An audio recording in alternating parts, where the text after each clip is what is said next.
Je lis Proust en ce moment, comme tu le sais. Fait que lui, il en a pas des petits astérix, Proust. Mon boy, ah ouais, get with the times. Ouais, mais il est-tu mort? Oui, il est mort. Bon, c'est Get with the Times dans l'au-delà. Génial. On va demander au fantôme de Marcel Proust de venir arranger ses romans. Je vais mettre ça au début du podcast.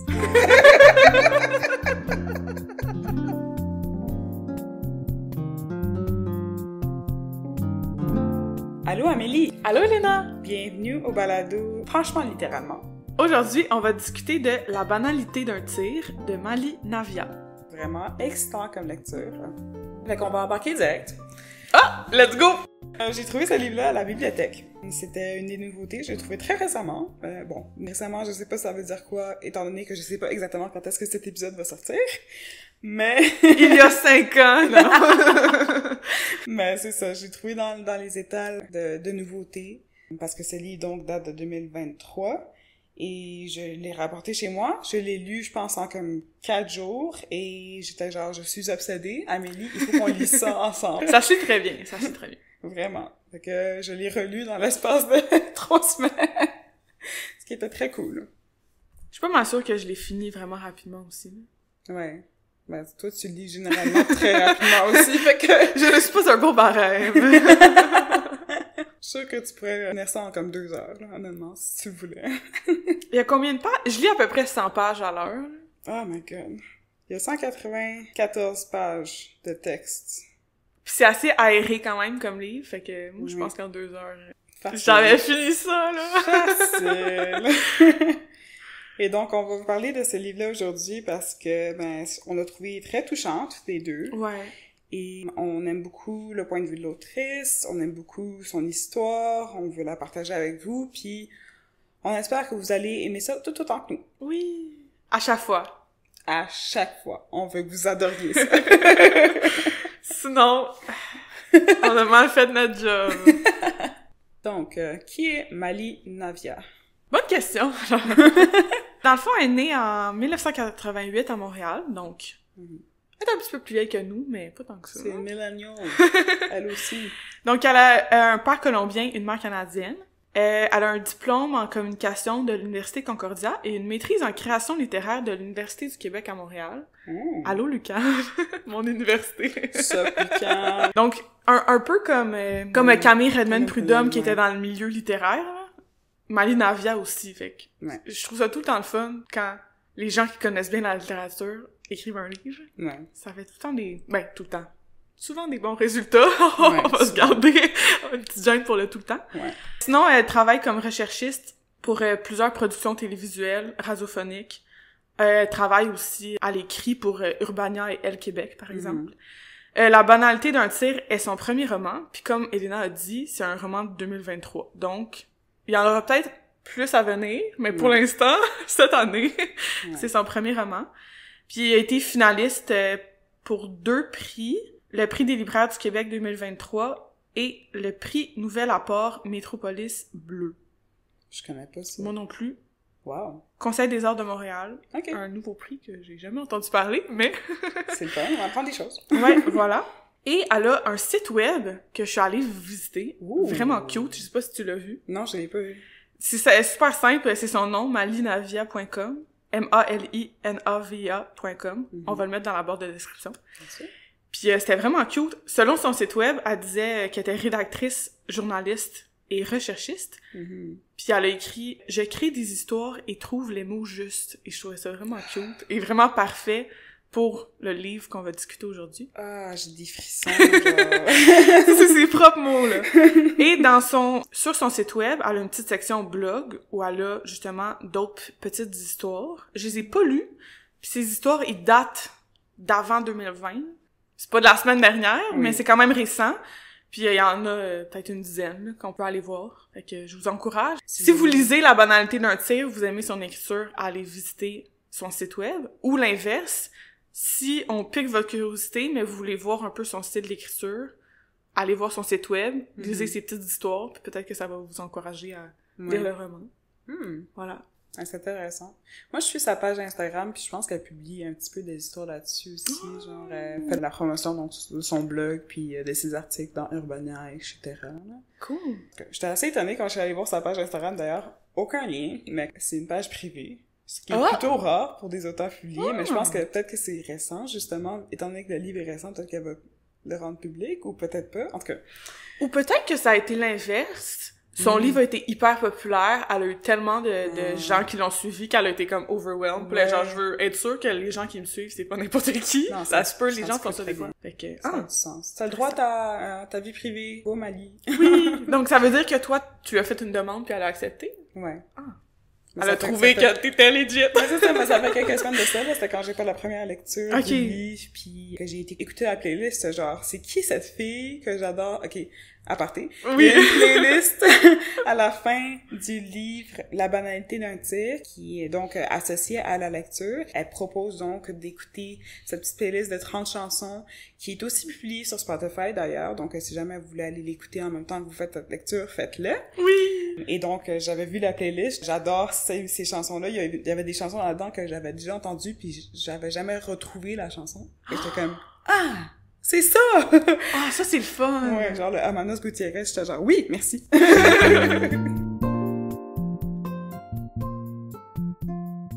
Parlons du livre. Parlons du livre? Ouais, dans sa forme. La forme! On va se le dire que, par rapport à toutes nos autres lectures, c'est le livre qui a une forme plus classique. Ouais.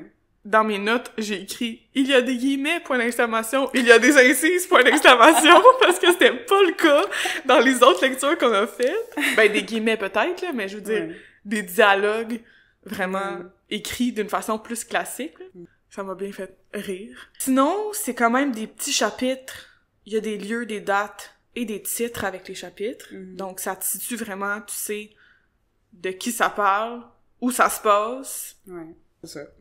L'année quand ça se passe, ouais. L'année. Ah, c'est ça. Il y a plus un lieu, une date, puis un petit titre. Fait que des fois, ça va être un lieu, des fois, ça va être un sujet, un thème, un personnage. Puis l'ordre est quand même chronologique, là, pour la majorité. Ouais. Il y a quelques bonds en arrière. Ouais. Mais autrement, c'est très fluide, là. Puis c'est, comme je dis, des petits chapitres, puis c'est les paragraphes sont entrecoupés d'astérix, donc tu peux facilement prendre des pauses. Même si les chapitres sont courts, c'est facile de lire un chapitre, le fermer, mais je vais faire une parenthèse. Je suis en train de lire le livre que tu m'as prêté. Notre part de nuit. Notre part de nuit. Où il y a pas de pause. C'est une brique de 800 pages. Il y a des sections, mais il y a pas de chapitre. Ouais. Genre, quand je décide que j'en ai assez lu, et des fois, il faut que je me retrouve, puis oui. Ça, c'est bon, mais je veux dire, c'est pas très aéré. C'est pas si facile à lire. Mais Malinavia, très aéré, on aime ça. Ouais, je suis d'accord. Moi aussi, j'aime ça, les petits astérix. Je lis Proust en ce moment, comme tu le sais. Fait que, lui, il en a pas, les petits astérix, Proust. Mon boy, ah ouais, get with the times. Ouais, mais il est-tu mort? Oui, il est mort. Bon, c'est Get with the Times dans l'au-delà. Génial. On va demander au fantôme de Marcel Proust de venir arranger ses romans. Je vais mettre ça au début du podcast. Aussi, il y a des différentes sections. Puis il y a des petites phrases au début des sections. Puis je les ai vraiment aimées. Elles sont vraiment belles, elles sont vraiment poétiques. Il y a même des petites définitions. Ouais, je trouvais ça intéressant, les définitions du Larousse. Je vois pas ça souvent dans mes lectures de manière générale. Ben, je pense que c'est la première fois que je vois ça, là. En tout cas, parce que les définitions sont avant les chapitres, là. C'est pas comme elle décide d'écrire un mot dans le livre. Oui. C'est ça, ça décrit un petit peu ce qui va se produire dans la section à venir, avec ces petites définitions, soit 1 ou 2 mots. Exact. Ça nous prépare bien à qu'est-ce qu'on va lire. Donc, en résumé, l'histoire de la banalité d'un tir. Je pourrais vous lire la 4e de couverture, mais je vais pas le faire parce que ça me tente pas. Puis on a appris nos erreurs la dernière fois. Donc, Simone, un vrai brasier humain, une femme qui aime l'attention et sait comment l'obtenir. Une femme ontarienne qui provient d'une famille aisée. Elle a toujours tendu vers l'art et tout ce qui est différent d'elle. Ça commence donc dans les années 80 au Canada. Elle veut pas vivre selon la vie établie par ses parents et ses sœurs. Elle veut pas suivre ce moule-là. Et elle rencontre un jour Alejandro, un homme réservé effacé, ténébreux, un homme colombien issu de la deuxième famille de son défunt père, Ernesto, qui est déjà dans une situation précaire, moins honorable, et il a fui la Colombie, la guerre civile, la misère, dans l'espoir de trouver du travail en tant qu'artiste peintre, qui le permettra de vivre ailleurs que dans ses propres ténèbres, essentiellement. Leur rencontre marque le début d'une grande histoire d'amour et de désamour, comme le dit Malina Navia elle-même dans son roman. Le fruit de cet amour est donc deux filles, Anna, la narratrice, et Paz. La première, l'aînée, raconte cette magnifique histoire qui traite de rencontres entre les cultures, d'envol ou de fuite, de disparition, d'identité, de conflits, de rébellion ou de guerre civile, de honte, de racisme, de famille, d'art et surtout d'amour. Wow! Quel bon résumé! Non, mais c'est vraiment parfait. On va laisser faire les quatrièmes de couverture. Mais c'est vraiment... t'as tout dit, je pense. Sans faire de spoilers. C'est fini! Merci d'avoir été à l'écoute. Donc, c'est ça, c'est tout. Suivez-nous sur notre page. Cette histoire commence dans les années 80, mais Amélie pourra vous en dire davantage sur le contexte temporel, géographique. N'est-ce pas, Amélie? Ah oui, j'ai préparé ça avec soin! Ben, comme Elena l'a dit, ça commence en 1978, quand les parents de la narratrice avaient pas encore d'enfants, ils se rencontrent. Puis ça va jusqu'en 2018, alors qu'on suit un peu la narratrice qui grandit, devient une adulte, etc., etc. Et, comme t'as dit, Elena, c'est un mélange de deux cultures, la mère qui est canadienne, le père qui est colombien, on se promène entre les deux pays, la famille et les parents se promènent. Du nord au sud. Voilà, dans le Canada et dans la Colombie. Donc, on va voir l'Ontario, Vancouver, Montréal, Drummondville, Huntington. Je me souviens pas de ça. Oui, c'est la maison. La maison! La première maison. La première maison. Vous allez devoir lire le livre pour savoir de quelle maison on parle! Ça va rapidement devenir évident. Puis au sud. Ouais. La Colombie, il y a un passage au Mexique, puis à Cuba aussi. Oui. Donc, on se promène quand même. Lisez-le, vous allez découvrir des nouveaux endroits à visiter, peut-être si ça vous tente, puis la Colombie, intéressant. Dans le fond, c'est une colombe, puis un fromage brie mélangé. Miam! Quoi? On n'a pas assez dormi. Ok, bref. Laisse-moi finir mon café. Donc, la Colombie est davantage sécuritaire qu'elle l'était auparavant. Si jamais vous voulez visiter ça, ça a été... comment dire? Il a été passé au fer plat, je sais pas, là. Mais dans le sens que c'est comme tout endroit qui commence à avoir du tourisme, il y a de plus en plus d'activités, de construction... juste pour les touristes. Pour les touristes qui se fait, donc il y a certains endroits qui sont davantage sécuritaires. Ça veut pas dire nécessairement qu'on va pas rencontrer d'autres cultures dans ces endroits-là, mais tu vas aussi voir des McDo, par exemple.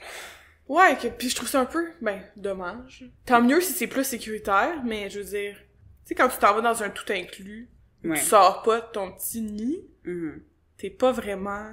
Pourquoi t'es là, genre? Si t'es pour être exactement comme si t'étais chez toi, là. En tout cas, ça, c'est une autre histoire. Ouais. Tu peux vouloir avoir envie de soleil, puis simplement vouloir visiter un différent endroit, parce que même si t'es dans un tout inclus, tu vois quand même un petit peu du monde, là, à mon avis. Mais c'est sûr que c'est différent que si t'allais littéralement louer une maison, un truc comme ça. Mais il y a des endroits où, justement, à l'extérieur, t'es tout inclus, c'est genre hyper pauvre. Oui.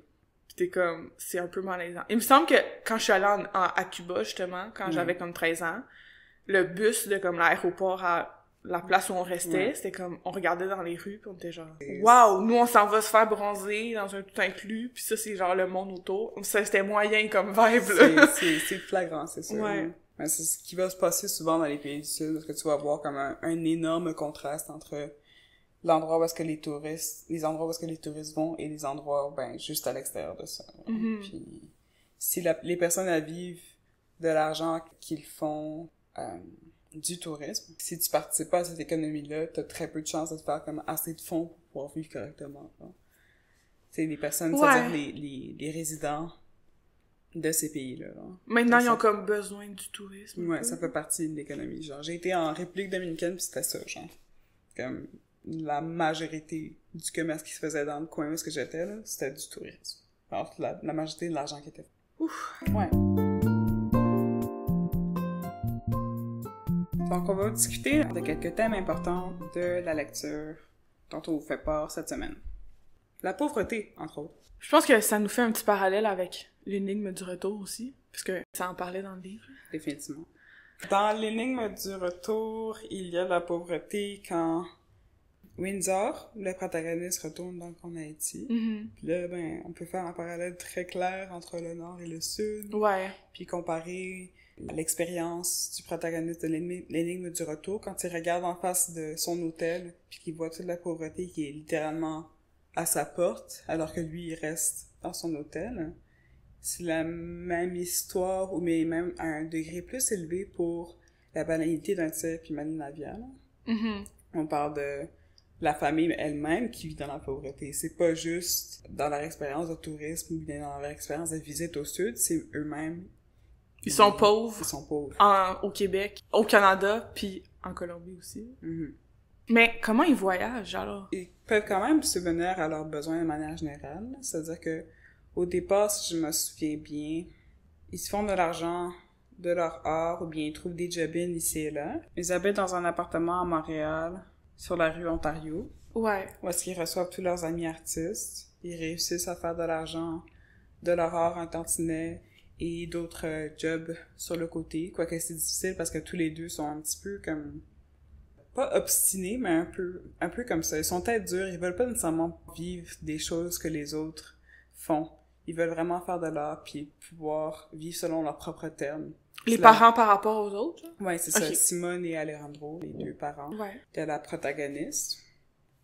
Et donc, ils font de quoi pour pouvoir travailler, subvenir aux besoins de leurs deux filles. Mais éventuellement, ils se rendent compte que, ce serait peut-être le temps d'aller au sud.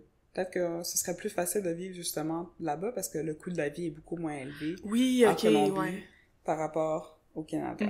C'est sûr. Et l'élément déclencheur de tout ça, c'est la trouvaille de ce sac d'argent dans la rue. Oui! Hey, aïe aïe, ma mémoire.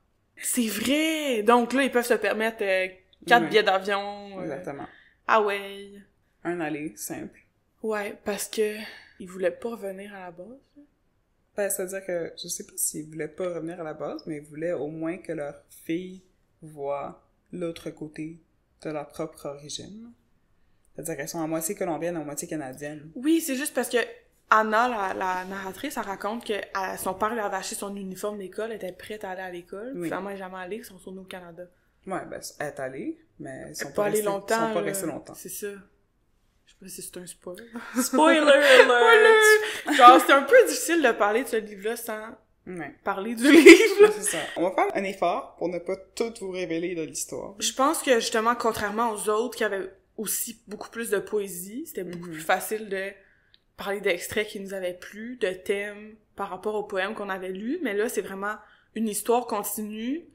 Il arrive des péripéties aux personnages. On peut pas les révéler, là, sinon c'est plate pour tout le monde. On peut vous donner à peu près la ligne temporelle de l'histoire. Là. On peut parler du fait que l'histoire, c'est-à-dire du roman, commence avant qu'elle soit née, ces deux filles-là. Puis ça finit, la narratrice est dans sa vingtaine. Ben non. Trentaine même. Ouais. Même quarantaine. Non. En 2018? Elle est née en quelle année, là? Elle est née genre 6 ans avant nous. Elle n'est pas dans sa quarantaine, elle est dans sa trentaine. Les gens sont vieux. Les maths, c'est pas ma force. Vous êtes pas sur un balado mathématique ici, là. Ça doit pas être facile, quand t'as deux cultures, de savoir comment les mixer, puis où aller un peu, là. Parce que quand ils sont au Canada, ils sont comme, oups, un peu trop colombiennes. Puis quand ils sont en Colombie, oups, ça paraît qu'ils viennent du Canada, finalement. Tu sais, c'est comme l'entre-deux. Comment t'arrives à jumeler ces deux cultures-là, peu importe où est-ce que t'es, là. Parce que, tu sais, y a pas un pays qui mélange les deux, là. C'est ça, c'est rare, justement, les endroits où est-ce que t'as une aussi grande mixité de culture, où est-ce que tu peux subvenir à tes besoins d'identification, je pense. C'est un besoin, à mon avis. On aime ça, en tant qu'humain, se sentir comme relié à quelque chose, puis à des communautés, puis le fait d'avoir comme plus qu'une communauté, puis ces deux communautés sont pas souvent mélangées, surtout dans les années que cette histoire se situe, ça doit être encore plus difficile pour elle, c'est certain. C'est pour ça que c'est un gros thème de ce roman-là, justement, le fait que Anna, elle a une crise identitaire constante. Elle est une des personnages qui a le plus de difficultés à s'adapter, peu importe où ce qu'elle va. Tu sais, sa petite sœur, elle a dit constamment, c'est son arbre, elle a aucun problème à l'école parce qu'elle se fait des amis en rien temps en étant juste elle. Elle est un peu farfelue, elle est très charismatique et elle aime ça s'habiller de toutes sortes de couleurs alors que tout le reste des gens dans son école, par exemple, quand ils sont au Canada, là, tous les autres jeunes dans leur école, c'est des blancs. Des blancs plates. C'est des Québécois. Non, mais c'est pas qu'ils sont plates, c'est juste qu'elle c'est sûr qu'elle veut ressortir, mais elle se plaît dans sa différence. Tandis que Anna, c'est le contraire complètement. Elle est pas capable de s'ajuster au Canada, puis quand elle est en Colombie, une fois qu'elle commence à s'ajuster, elle est déracinée, tu sais. Exact, parce qu'elle, elle aurait voulu rester. Ouais. Puis elle se fait enlever de là. Mais je sais pas si on l'a mentionné, mais je pense que c'est important qu'on dise que l'autrice, elle s'inspire très, très, très fortement de sa propre vie pour ce roman-là. Donc, tu le sais que c'est véridique quand justement cette crise identitaire-là, elle a vécu, là, l'autrice. Donc, c'est des sentiments qui transparaissent bien dans l'écriture du livre. C'est très bien décrit, c'est super concis et c'est jamais trop la façon qu'elle a décrit, parce que j'en ai lu d'autres romans où est-ce que justement il y avait des crises identitaires du genre. Des romans initiatiques. Ah oui, ok. Parce que c'est une jeune personne qui s'en va en aventure, en voyage pendant quelque temps pour pouvoir chercher le sens de sa vie, ce genre de trucs-là. Puis tu sens que ça, c'est plus c'est genre qui calme ta personnalité, là, mais dans la banalité d'un tir, c'est pas du tout ça. Tu sais, tu comprends exactement le fond de sa pensée puis de ses émotions, tu comprends d'où elles viennent, puis tu réalises l'importance de cette crise identitaire, de cette honte qu'elle ressent et de tout le racisme auquel elle doit faire face, en plus de pas se sentir comme bien dans sa propre peau par rapport à ça. Ouais, puis l'ignorance des autres aussi. Ouais, l'ignorance des autres. On peut-tu, je vais lire un extrait, je peux-tu le dire maintenant, parce que, vraiment. Ouais. Vraiment. Vraiment. Je vais lire un mini-extrait. Donc, je suis à la page 59. La narratrice dit « J'ai un nom d'ailleurs, des yeux d'ailleurs, une peau d'ici, un accent d'ici. Mon étrangeté s'explique seulement quand je marche main dans la main avec mon papa. On se dit tout de suite, il n'est pas d'ici, sans jamais lui demander d'où il vient. Je l'ai dit à ma prof une fois. Je suis colombienne. Elle m'a répondu que c'était juste une autre province du Canada et que j'étais donc canadienne comme tout le monde. Sur le coup, j'ai été rassurée. Puis moi, quand j'ai lu ça, j'étais comme, madame, voyons. Elle vient juste d'effacer sa culture. Elle a rien compris. Elle a rien compris. Elle a rien, puis ouais.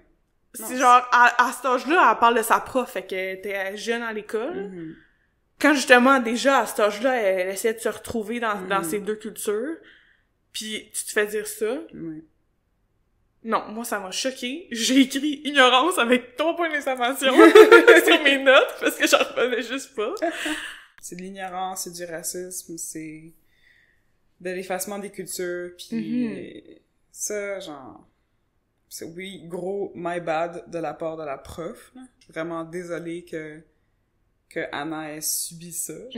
Surtout qu'elle se cherche. Puis là, on lui dit, non, t'appartiens à nous, finalement. Bien, mais tout le reste des élèves, par exemple, lui font sentir que c'est le contraire, tu sais.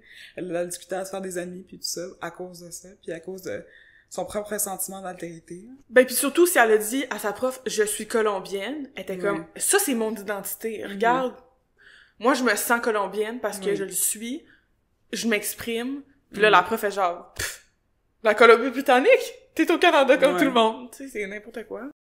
Un peu plus tard, quand elle est adolescente, puis qu'elle rencontre un garçon qu'elle trouve plaisant, et ils vont à une fête ensemble avec des amis. Puis ça, je pense que c'est une expérience qui est très commune à toute personne qui a grandi dans ces années-là et qui a été à l'école avec une majorité de personnes, soit blanches, mais juste d'une autre culture qui est majoritaire. Ok.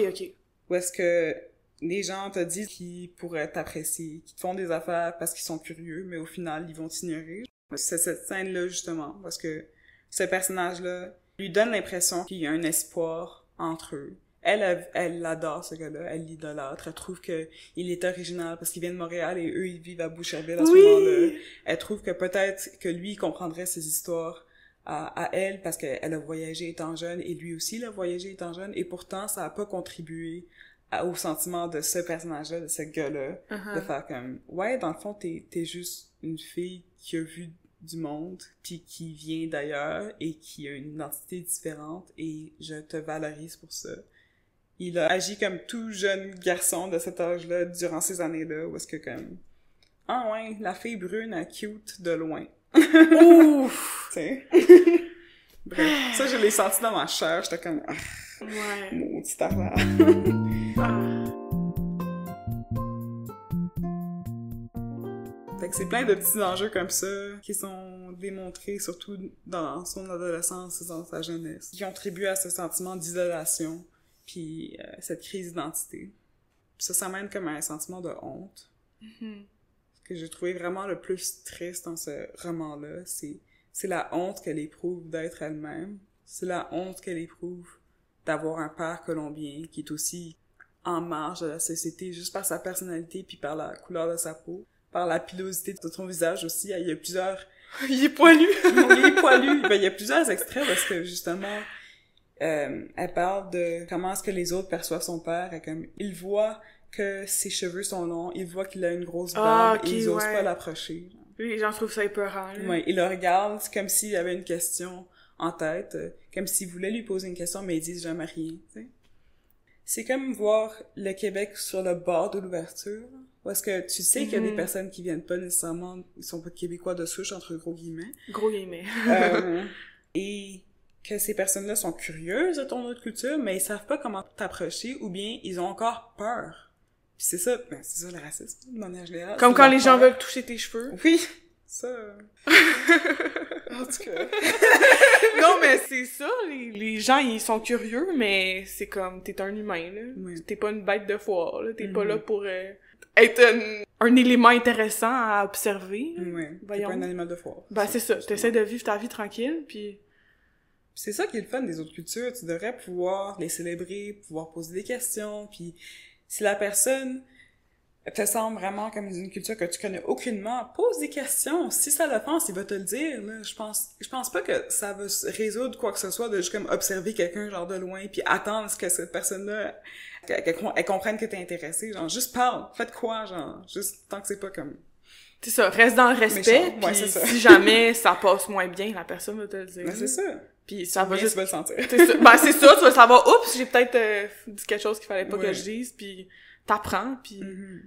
Faut juste être à l'écoute. Ouais.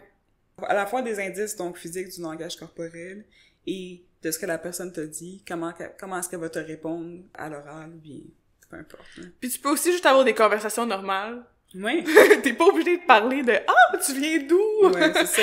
T'es pas obligé de demander le background de quelqu'un à chaque fois que tu rencontres quelqu'un que t'es pas sûr, genre. En plus, maintenant, c'est différent parce que on devient tout brun, là. Genre... Parle pour toi! Y a rien de brun sur moi, là. Je passe la journée au soleil, pis il change pas de couleur, là. Ben, tu viens rouge, mais ça, c'est une autre histoire. Mais dans le sens que, comme il y a de plus en plus de mixité, là, dans les cultures, je veux dire que...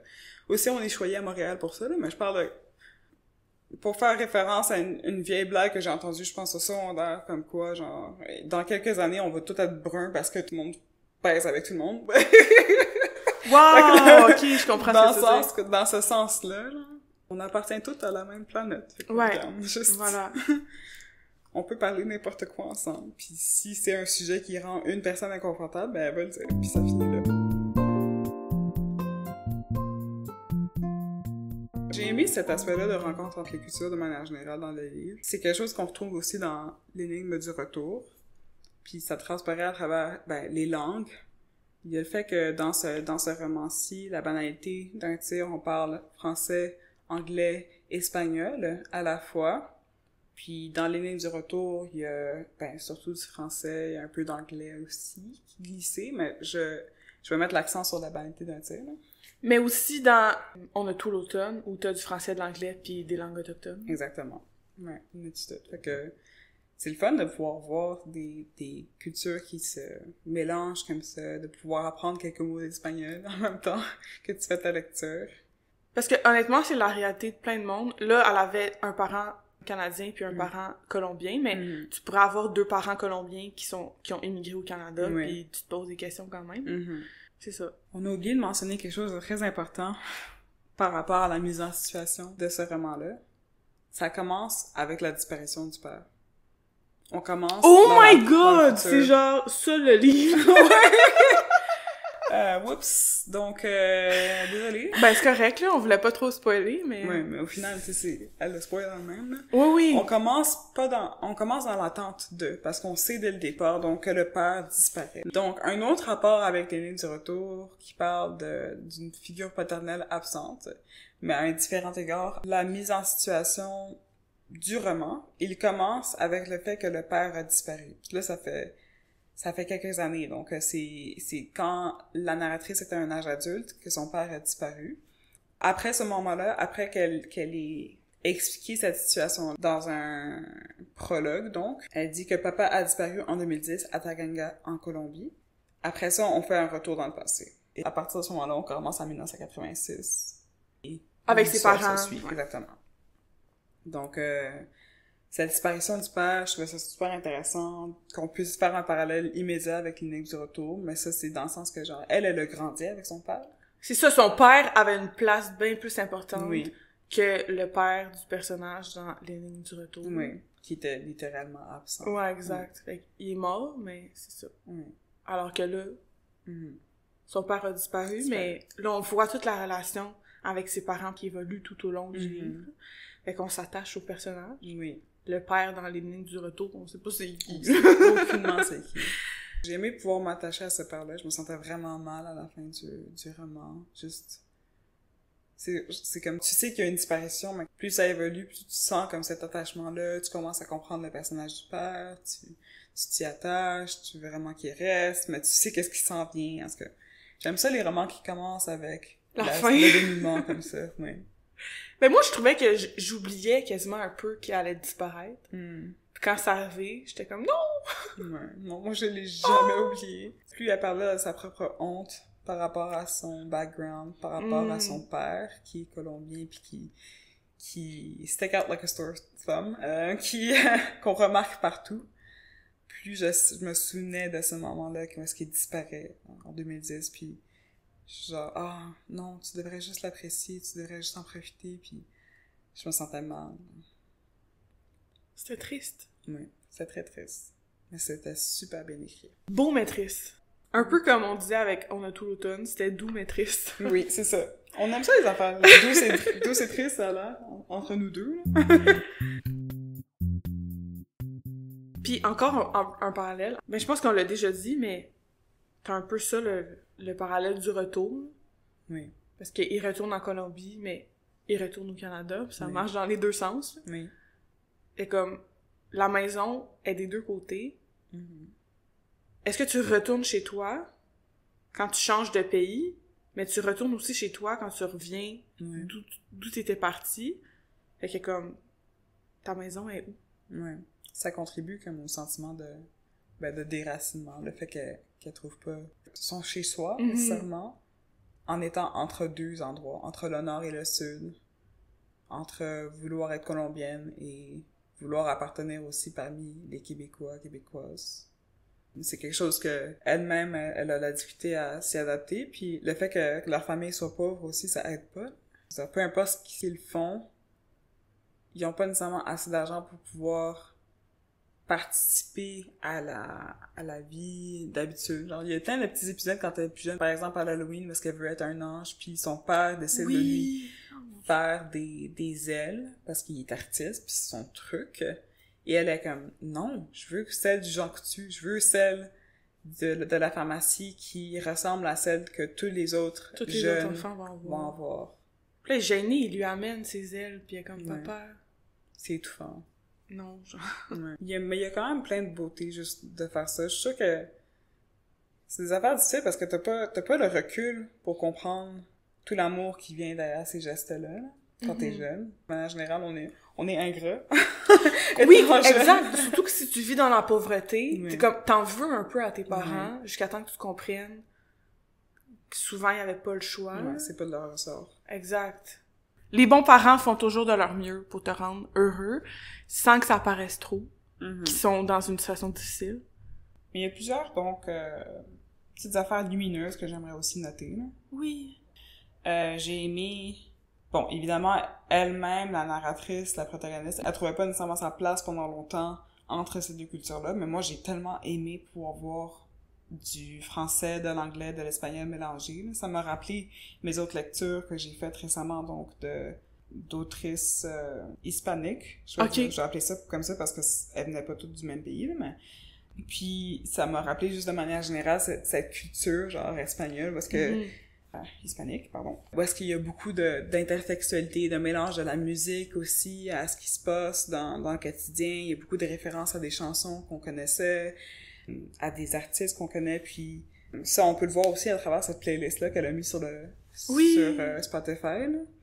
Il y a, par exemple, Lassa de Sela, qui est là-dedans, qui est une artiste aussi très connue au Québec. Chloé Pelgag, artiste québécoise. Andy, vraiment le fun à écouter. Manu Chao, ça faisait un petit bout que j'avais pas écouté de Manu Chao avec Desaparecito, puis puis aussi un mélange avec Neil Young, qui est quelque chose que genre je pensais pas retrouver dans une playlist, mais c'est de son temps, tu sais, c'est some millennial stuff. Ouais, vraiment. Puis j'ai beaucoup aimé juste de pouvoir voir ces mélanges-là, de pouvoir apprendre sur différents aliments qu'elle va manger en Colombie versus au Canada, puis de voir c'est quoi qui lui fait se sentir chez elle quand elle va en Colombie par opposition avec ce qui lui fait se sentir chez elle au Canada. Ouais. Elle parle souvent aussi à deux reprises, elle mentionne les cucarachas dans les souliers, puis moi je suis comme des coquerelles, c'est dégueulasse, mais elle aime ça, genre ça lui a manqué de voir des petites bébites qui vont traîner dans ses souliers quand elle les laisse dehors, puis j'étais comme c'est intéressant. C'est quelque chose que je voudrais pas chez moi. D'ailleurs, je pense que les gens savent pas que cucaracha ça veut dire coquerelle. Puis dans la toune, là, dans la cucaracha, la cucaracha, OK, ça parle de coquerelle. Fait que la prochaine fois que vous dansez sur cette toune-là, vous y penserez.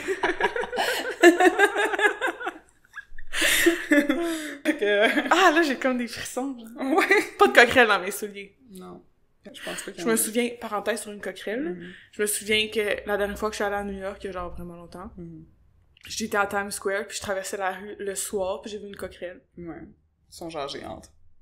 J'ai vu une coquerelle le soir à Times Square. Ça vous donne une idée à quel point elle était immense. Oui. J'ai jamais vu ça. J'étais comme, hey, c'est un rat? Non, c'est une coquerelle. Ouais. C'est ça. Ça me rappelle un épisode de How I Met Your Mother. Je sais pas si t'as pas écouté ça. Hein? Ouais, tu l'as écouté, mais t'as pas aimé ça. Non, j'ai vu des petits extraits, j'étais genre, c'est vraiment pas mon genre. Ouais, c'est un peu cave, là, mais il y a un épisode parce que il y a comme une créature qui s'infiltre dans leur appartement aux personnages principaux, qui ressemble comme à moitié à un rat, à moitié à une coquerelle, puis ils sont comme tous comme fascinés par cette créature, puis là finalement la créature elle s'envole, puis ils sont genre go, c'est un animal. On sait pas, on le voit jamais dans l'épisode, mais c'est juste drôle. Okay. Mais je vous souhaite de pas tomber là-dessus. Que... Ouais. Oh mon Dieu. Belle parenthèse sur les coquerelles. En fait, c'est ça qui nous a plu dans le roman. C'est la mention des coquerelles. Non. Ben, honnêtement, je vais pas commencer à parler de coquerelles, mais c'est super pertinent une coquerelle. Ça vit vraiment longtemps. Puis j'avais déjà vu une vidéo qui disait qu'on pouvait mettre, genre, coder des informations dans une coquerelle pour que ça reste à travers le temps, genre. C'était vraiment fascinant, là. Je l'explique mal, mais... Non, mais les coquerelles, plus pertinent qu'on pense. Merci. On peut arrêter de parler de coquerelles maintenant. Bref, sur ce... D'autres affaires que j'ai beaucoup aimées de cette lecture-là. La perspective féminine. Oui! Ça m'avait manqué dans le dernier roman. Mon Dieu que ça a fait du bien, j'avoue. Wow. Puis c'est peut-être parce qu'on est des femmes. C'est aussi comme... Je sais pas. Il y a comme une grande sensibilité que je trouve pas aussi souvent dans l'écriture de romans d'hommes cis. Hommes cis hétéros, c'est-à-dire. Ouais, exact. Il va falloir qu'on en lise davantage. Là. D'autres peut-être qui ont été écrits récemment, comme celui-là, parce que là, jusqu'à présent, on a lu Les lignes du retour ensemble pour ça. Puis ça date quand même début des années 2000. Okay. C'est ça, il faudrait qu'on lise un livre plus récent, exact. Pour voir s'il y a un changement dans la perspective masculine. Oui, exact. Parce que Probablement que c'est pas tous les hommes qui vont avoir des affaires bizarres à dire sur les femmes. Ouais. Par rapport à leur nuque. Ou à quoi que ce soit d'autre, là. Ce qui est pas un problème en soi, parler du nuque, mais bon, on va pas revenir là-dessus. Non. Bref. Il y a pas de nuque dans la banalité d'un tir. Ben, y en a-tu? Non, il y a pas de nuque. Ben, les gens ont des nuques, mais on n'en parle pas. Non, tout le monde a une tête directement reliée à leurs épaules. Imagine comment ça serait weird, genre. Parce que vous nous voyez pas, on est toutes les deux en train de lever nos épaules vraiment haut pour pouvoir parler dans le menton. Mais c'est-à-dire que jusqu'à présent, quand on parle, quand il y a des perspectives féminines, c'est-à-dire ce qu'on a lu, nous deux, pour ce balado, les femmes hétéros ont rien à dire par rapport au corps des hommes. Puis, c'est pas le cas pour les hommes hétéros qui parlent des corps des femmes.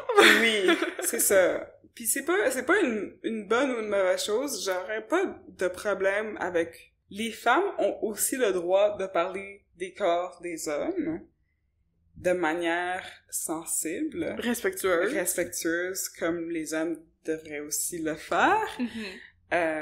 J'ai pas de problème à lire, donc, des romans qui sont plus explicites aussi par rapport à certaines choses. Mais c'est plus rare, je trouve, qu'on trouve justement des femmes qui laissent des commentaires par rapport à un homme, genre. C'est-à-dire des commentaires comme ça. J'ai pas lu beaucoup de femmes hétéros faire comme « Ah ouais, puis j'ai pogné son... » Je sais pas trop. Ouais, ça parle des hommes comme des objets, mettons. Oui, c'est ça. Ouais. J'aurais pas moins bien aimé cette lecture, à mon avis, si elle avait parlé de leur corps. Bien même d'elle-même, de son corps. Genre, ça aurait pas affecté, je pense, la qualité de l'écriture. Non, en pas soi, du tout. genre, du roman. C'est quand c'est beaucoup qu'on le remarque. Quand il y en a... Bref, on va pas parler de ça parce que c'est pas du tout ce qui se passe dans aucun rapport. Mais on a aimé le fait qu'il y ait une perspective féminine, que ce soit une autrice, puis que ce soit une narratrice, donc, qui raconte la vie de sa famille. Voilà, dans le fond, c'est tout ce qu'on voulait dire. C'est tout ce qu'on voulait dire. Ça nous avait manqué. Oui, ça nous a manqué à notre prochaine lecture. Ouais. Il y a tellement de choses que j'ai envie de dire par rapport à la fin, puis plein de petits événements, des péripéties du roman, là, mais... Garde ça pour l'épisode extra. Oui, donc, si vous nous suivez sur notre page Patreon, vous allez avoir accès à un petit épisode extra, parce qu'on parle juste de spoilers. Fait que, suivez-nous. Une fois que vous avez lu le livre, venez écouter cet épisode-là. Exactement. Puis vous allez pouvoir être d'accord ou pas être d'accord avec ce qu'on va dire. Avec notre épisode super chaotique, un peu plus court sur juste les spoilers, qui s'appelle Contexte requis. Donc, allez écouter ça. Vous pourrez trouver le lien vers notre page Patreon dans la description. Voilà. Parce que comme on a dit, c'est vraiment plus difficile de discuter de ce livre-là sans tout raconter qu'est-ce qui se passe. Exactement. Puis là, on fait un petit avant-goût des thèmes, mais on peut pas en dire plus. Non. Mais on veut en dire plus. On peut tellement dire plus. Je sais pas si ça tente qu'on parle un peu des œuvres qui sont mentionnées dans le roman. Il y en a qui m'ont fait rire, un peu. Vas-y, je les avais pas notées. Ben, j'en ai noté quelques-unes qu'on connaissait, puisqu'elle parle de L'étranger d'Albert Camus, qu'on en a trop entendu parler. On en a trop! Les particules élémentaires de Houellebecq, ça m'a fait rire. Elle dit aussi que son père lui a reproché de jamais avoir lu Gabriel Garcia Marquez. Oh my god, C'est ça, Gabriel? Oui, c'est ça. Puis nous, on l'a lu 2 fois dans le club. Puis là, j'étais comme « Hey, nous, on l'a lu! » Je trouve ça drôle. Puis elle mentionne qu'elle lit Harry Potter en espagnol. Oui. Ça m'a vraiment fait rire parce qu'elle dit Harry Potter, la pierre philosophale, qui n'est pas le titre en français. Le titre en français, c'est Harry Potter à l'école des sorciers. Oui. Mais le titre en anglais et probablement en espagnol ressemble à Harry Potter, la pierre philosophale. Puis j'étais comme oui, on peut-tu rebaptiser Harry Potter selon cette version? Je veux appeler ça de même. Maintenant, j'appelle ça comme ça. Ouais. Je trouve ça vraiment intéressant, juste une petite parenthèse par rapport à ça, comme quoi l'espagnol, il y a beaucoup de personnes qui parlent l'espagnol comme première langue, qui vont apprendre l'anglais en deuxième langue plutôt que le français, alors que le français est beaucoup plus proche de l'espagnol. Puis il y a beaucoup de traductions de titres comme ça qui sont beaucoup plus proches de l'anglais, tandis que le français a pris quelque chose qui est complètement différent, comme l'exemple d'Harry Potter. Fait qu'ils ont, la traduction espagnole est partie de l'anglais et pas du français, là. Wow! C'est vrai. Je trouve ça vraiment captivant. En tout cas, moi puis la traduction. C'est une autre histoire aussi, si on embarque là-dedans, mais... Mais oui, c'est intéressant. Ça contribue à justement ce mélange des cultures-là, que je trouve ça le fun. Puis je trouvais ça le fun aussi parce que j'ai dit dans l'épisode de présentation, mais une œuvre que j'ai tellement dévorée quand j'étais petite, puis j'étais comme, le personnage de Lee, allô, aussi! Fait que je trouvais ça le fun, justement, qu'elle nomme. Tu sais, elle pouvait le faire avec la musique, qu'on pouvait se retrouver, mais tu sais, si elle mentionne des œuvres qu'on a lues, qu'on connaît bien, je trouvais ça le fun aussi, parce que comme on disait tantôt, elle est un peu plus vieille que nous, mais pas tant que ça. Non, on est dans la même génération. Ça a été écrit cette année, c'est magnifique. Une autre petite pépite d'identification. Ouais. Pour moi, c'est... premièrement, il y a un personnage qui s'appelle Elena. Oh mon Dieu, Elena, elle a du caractère! En fait, il y a 2 personnages qui s'appellent Elena. On n'en parle pas. Elle a écouté notre épisode extrait. Ben oui, il y avait ça, mais il y avait aussi cette petite phrase que j'avais notée à la page 112 qui dit « Être adulte, c'est accepter de ne pas corriger ses parents en travaillant très fort pour ne pas devenir comme eux. » Wow! Ça, j'étais genre « Oui, c'est ce que je fais tous les jours. » Oh! On met mes parents. Non, j'adore ma mère. Love you, mom. Oh, trop cute. On peut aussi peut-être juste comme glisser un mot par rapport à sa disparition. Donc, et comme la conclusion de tout, là, c'est important qu'on en parle, à mon avis, juste du fait que c'est une réalité de notre monde, où est-ce qu'il y a des personnes qui disparaissent tous les jours dans différents pays, dont la Colombie, et que ces personnes-là sont jamais retrouvées, là. Je trouve que c'est important. Et probablement décédé. Ben c'est ça. T'sais, après quelques années, tu peux pas vraiment t'attendre à ce que ces personnes-là reviennent, à moins que ce soit vraiment un miracle. Mm-hmm. C'est-à-dire que c'est pas eux-mêmes qui causent leur propre disparition, là. C'est des personnes violentes qui vont aller attaquer ces personnes-là. Hein. Puis c'est un enjeu politique et social qui est inhérent à la Colombie comme à plusieurs autres pays qu'on pourra pas mentionner parce qu'on les connaît pas par cœur, évidemment. Je voulais juste le mentionner parce que je trouve ça important qu'on en parle.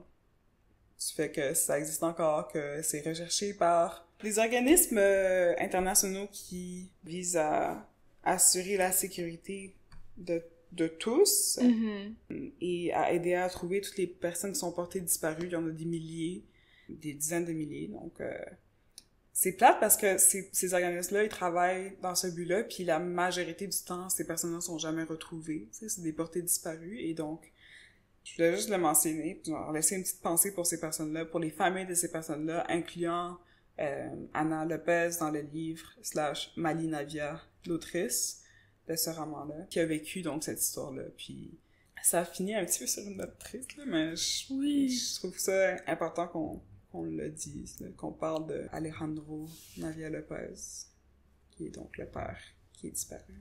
Puis pour être encore plus dans les feels, à la fin, il y a une photo d'elle. Oui. De l'autrice puis de son papa quand elle était petite, pis t'es comme...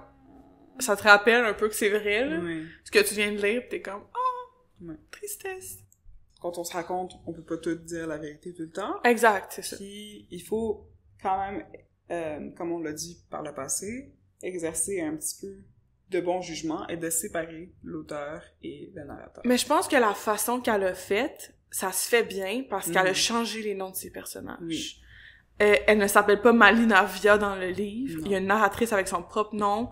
Sa mère, elle a pas le même nom. Sa sœur, elle a pas le même nom. Donc, tu le sais que c'est inspiré de faits vécus, mais les conversations sont pas retranscrites mot à mot. C'est pas comme ça que ça marche un livre. C'est ça. Fait que je trouve que ça aide à faire la distinction entre l'auteur et son œuvre. Ouais, c'est sûr. Même si c'est tout le temps le fun de faire comme « OK, Ouais, ça c'est la vie! » Ouais. Est-ce qu'on peut dire qu'on l'a rencontré dans un livre, mais pas dans la réalité? Oh, peut-être. T'as-tu lu d'autres affaires qui étaient similaires à ça, toi? Je pense, honnêtement, je sais pas. Mais je trouve ça le fun qu'à chaque fois, je me dise, j'ai rien lu de semblable parce que ça démontre que toutes les œuvres sont différentes, même si on est capable de faire des liens, là. Puis encore de la découverte à faire. Exact. Un peu comme avec On a tout l'automne, que quand nos 2 lectures, je m'étais dit la première fois qu'on l'avait lu, puis quand on en a parlé pour le balado, on a lu tellement d'autres œuvres autochtones. Oui. Puis ça l'a comme vraiment développé, élargi un peu ce qu'on a lu sur le sujet, que là, tu sais, là, je disais tantôt que je suis en train de lire Notre port de nuit. De nuit. J'arrête pas de vouloir dire Notre port de feu. Comment mon cerveau fonctionne, je sais pas. Mais tu sais, aussi, puis Mâchoire que j'ai lu, qui sont pas sur le même sujet, mais tu sais, c'est des autrices hispaniques, je vais reprendre le mot. Hispanophone? Comment on est supposé dire ça? Mais ça va juste, tu sais, c'était super beau, c'était super intéressant, que ça m'amène justement à aller en lire plus. Fait que si t'as des suggestions pour moi. Non, ben c'est ça, j'ai pas de suggestions pour toi, justement, j'avais mentionné ces 2 mêmes titres parce que je les ai toutes les 2 lus juste avant de lire ça, donc La banalité d'un tir. J'ai lu Notre port de nuit de Mariana Enriquez. Auparavant aussi, je t'avais suggéré son recueil de textes également. Mon Dieu, si vous lisez ça, Oui. soyez prêts, c'est pas la même vibe du tout. Moi, j'ai Non. trouvé ça vraiment traumatisant. C'est C'est épeurant. C'est plus sur l'horreur, ça joue davantage sur l'horreur, mais il y a aussi cette part, donc cette culture de mélange. On voit beaucoup d'ajouts de cultures différentes, surtout américaines, dans des pays... L'autrice est argentinienne, si je me trompe. Je me souviens plus. Donc, dans ce monde-là, qui vit en Argentine quelque part, elle raconte différentes histoires, là. C'est un recueil de nouvelles-là qui était super bon. Le Tréport de nuit que j'ai adoré, mais comme c'est long, là, ça, c'est ça, je dis au début de l'épisode, c'est comme quasiment 800 pages. Oui. Il y a pas de petits chapitres cute, c'est vraiment du gros texte. C'est quand même séparé en sections, là. Tu peux t'arrêter sur ce qu'il faut que tu sois, faut que tu je te prépares, genre. Mais la première section est genre 300 pages. Ouais. Tu peux pas t'arrêter. Moi, il faut que je m'arrête en plein milieu d'une histoire. Il y a là. des paragraphes, c'est pas juste un bloc. Non, c'est pas juste un bloc. Ok, c'est pas genre une longue phrase, là. Il y a des paragraphes, mais les paragraphes, là. Oui. Je veux dire, en tout cas, moi, j'ai de la difficulté à trouver un point de pause, là, Okay. mais pour l'instant, j'aime vraiment. Là. Ouais. Ça a pas la même fluidité que ce que Mali Navia a écrit, mais c'est ça, c'est super bon. Puis ça vient d'un monde plus hispanophone aussi. Mm-hmm. Puis après ça, Mâchoire de Monica Oredas. Ça, il y a vraiment un gros mélange des cultures. Ça, il y a beaucoup de mentions d'affaires américaines, il y a beaucoup de mentions de romans d'un peu partout dans le monde, puis ça se passe dans une école, ça commence, c'est-à-dire dans une école secondaire. Ouais. Si je ne me trompe. Ouais, je sais pas si ça s'appelle secondaire, où est-ce que ça se situe. Mais c'est des adolescentes. Mais c'est ça, ce sont des adolescentes, puis il y a beaucoup d'intertextualité, c'est ce que je trouve ça vraiment le fun. Puis ça aussi, ça frise l'horreur. Donc c'est très différent de Mali Navia, qui raconte quelque chose de très cru, très réel, qui se rapporte à quelque chose qu'elle aurait vécu, donc au Québec, au Canada. Mm-hmm. Ça se rapproche plus de nous, mais si tu veux explorer davantage, si toi, le lectorat, l'auditoire, tu veux explorer davantage, donc, dans les autres mondes hispanophones, tu pourrais aussi aller lire, donc, de ces autrices-là, Mariana Enriquez et Monica Oredas. Mais c'est ça, j'ai pas lu d'autres affaires qui ressemblent vraiment à la banalité d'un tir, jusqu'à présent, je pense. Ou du moins, je m'en souviens pas. Bon, mais ça fait qu'on a trouvé une belle œuvre spéciale. Ouais, puis peut-être dans quelques années, on pourra faire comme « Ah, ça me rappelle ça! » Peut-être qu'on va lire un autre livre dans plusieurs années, puis on va être comme « Ah, ça me rappelle la banalité d'un tir. » Ça me donne le goût de lire davantage sur la Colombie aussi, là, fait que c'est qui est le fun. Ouais. Mini parenthèse. L'autrice en mentionne à la page 115 « Ma famille est obsédée par les adieux. Chaque matin, quand on partait pour l'école, il fallait se dire « Je t'aime » au cas où je mourrais aujourd'hui, disait ma mère le plus sérieusement du monde. Puis là, ça me rappelle que moi aussi je fais ça, mais pas pour les mêmes raisons. Moi, je pense que je le faisais par cause d'anxiété. Je fais tout le temps ça avec mon conjoint. Ouais. À chaque fois qu'on part, je veux que la dernière chose qu'on se dise, c'est « je t'aime » juste au cas où. S'il me dit « bonne journée », je lui redis « je t'aime » après, juste au cas où. Mais ça, c'est mon anxiété qui est genre, d'un coup qu'il arrive quelque chose, puis on s'est pas dit « je t'aime » ou genre... Bon. Mais elle, je pense que c'est plus... c'est la même chose. C'est la même chose, mais dépendant où est-ce qu'elle est, mettons, si elle était en Colombie, il y a peut-être plus de chances qu'il y arrive quelque chose. Ouais. Mais je pense que c'est pas nécessairement partie du fait qu'ils étaient en Colombie. Je pense que c'est juste partie du fait qu'il y avait tellement d'amour dans cette famille-là. Puis c'est une des grosses affaires dans ce roman-là, c'est l'amour, tu sais. Ouais. Malgré tout, cette famille-là, elle reste ensemble, même s'il y a des problèmes entre les parents, ils se chicanent beaucoup, il y a des problèmes d'argent, il y a des crises identitaires, il y a juste du fait de pouvoir trouver du travail qui correspond à ses valeurs. Puis le fait qu'il se dise « je t'aime », pour moi, c'était comme... Je trouve ça vraiment cute. Moi, je pourrais pas à chaque fois, parce que ça dépend de mon humeur. Mais moi, je trouvais ça beau, là. Ouais. La narratrice, elle a dit que ça l'angoissait un peu de devoir faire ça. Ouais. Qu'elle était comme... Sa mère, elle disait « au cas où on meurt. Ouais. » Tu sais, tu peux pas juste dire « je t'aime » parce que t'aimes la personne, mais c'est juste « au cas où il arrive quelque chose, tu veux pas... » Tu sais, souvent, c'est ça dans les films. C'est comme... les personnages ils chicanent, puis après il y en a un des deux qui arrive un accident pour ça, genre la dernière chose que j'ai dit c'est va chier, tu sais. Fait que là tu sais que s'il arrive quelque chose à qui que ce soit dans ton entourage, la dernière chose que tu lui as dit c'est quelque chose de beau.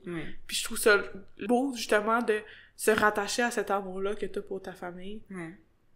Puis c'est le fun aussi quand tu pars pour ta journée puis tu t'es fait dire « je t'aime », c'est le fun. Non, je suis tout à fait d'accord, honnêtement. C'est bien de valoriser les relations que tu as avec les personnes que tu aimes, justement. Même si les relations sont difficiles. Ouais, de toujours finir sur une bonne note parce que Ouais.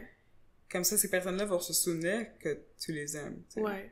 C'est quelque chose qu'on devrait toutes prendre l'habitude de faire, à mon avis. Là. Dites aux gens de votre entourage que vous les aimez. Oui. Comme- C'est pas un truc fataliste, c'est pas parce que vous avez peur que vous allez mourir, c'est juste parce que c'est une belle chose à faire. Il y a pas assez d'amour dans le monde en ce moment, fait qu'on en veut plus. Oui, voilà. Dites à vos amis que vous les trouvez cute puis que vous les aimez. Ouais. T'es adorable, amie. Mais c'est vrai! Ouais. Les gens, ils pensent que... Tu sais, il y a souvent des gens, ils disent je t'aime à leurs parents une fois par 5 ans, puis leurs amis jamais, puis leurs partenaires, oui, mais c'est tout. Moi, je suis comme, non, il faut dire à tout le monde qu'on les aime, si on les aime pour vrai. C'est le fun! C'est le fun. Il faut dire aux gens qu'on les aime, puis il faut que les gens nous disent qu'ils nous aiment aussi, puis voilà. Ouais, ben, on va pas forcer les autres personnes de dire quoi que ce soit, évidemment, là, mais c'est-à-dire que toi, tu peux faire pour toi-même. Oui, c'est ça que je voulais dire, voilà. Oui. Si les gens m'aiment, je veux qu'ils me le disent. C'est plus ça que je voulais dire. Dites-moi pas que vous m'aimez si vous m'aimez pas. Là. Sinon, c'est un petit peu malaise. Ouais, là. Si je vais dans la rue, quelqu'un genre, allô, je t'aime, je vais genre, bonne journée. Ben, c'est une bonne façon de conclure, à mon avis, l'épisode, là. On finit sur une note d'amour. Ouais, parce que le livre était triste. Ben, le livre était triste. Il y avait des parties tristes, il y avait des parties dures, mais un peu, elle aimait son père comme, tu sais, c'est comme, entre sœurs, ils s'aiment beaucoup, puis ça rattache les gens. Ouais, ça a littéralement gardé sa famille ensemble pendant de longues années, malgré le fait qu'il y avait autant de problèmes. Puis l'amour, c'est super important. Puis c'est, à mon avis, le fil conducteur tout au long de ce roman-là. C'est, malgré le fait qu'il y a une honte, il y a aussi beaucoup d'amour. Ouais. Ce fut La banalité d'un tir de Mali Nadia. Yay! Ben, merci d'avoir suggéré cette lecture, Léna, dans le fond. Ça fait plaisir. Parce que c'était la première lecture qu'on faisait pour le balado que j'avais jamais lu avant. Toutes les autres lectures qu'on a choisies, on les avait déjà faites ensemble. Avant le balado, on les a lues pour le balado. Puis cette œuvre-là, je l'ai découvert grâce à ta suggestion. Puis c'est une très belle découverte. Comme à chaque épisode qu'on parle d'un livre qu'on a aimé. Alors, pour ceux qui nous suivent sur Patreon, on se retrouve dans quelques minutes. Sinon, pour les autres, on se dit à la prochaine. Ben, merci d'avoir été à l'écoute pour cet épisode de Franchement Littéralement. On vous invite à nous suivre sur notre page Instagram biblio_brume ou à nous écrire au franchement_lit, L-I-T, @gmail.com. Et on se dit à la prochaine! Bye bye! Les œuvres mentionnées dans cet épisode sont La banalité d'un tir de Mali Nadia chez Leméac, le site web de Mali Nadia, www.malinavia.com/blog, Notre part de nuit de Mariana Henriquez, édition du sous-sol, traduction d'Anne Plantagenet, L'énigme du retour d'Daniel Ferrière chez Boréal, Mâchoire de Monica Ojeda chez Gallimard, une traduction d'Alba Marina Escalon. Au prochain épisode, on va discuter de Carnet de naufrage de Guillaume Vigneault. À bientôt!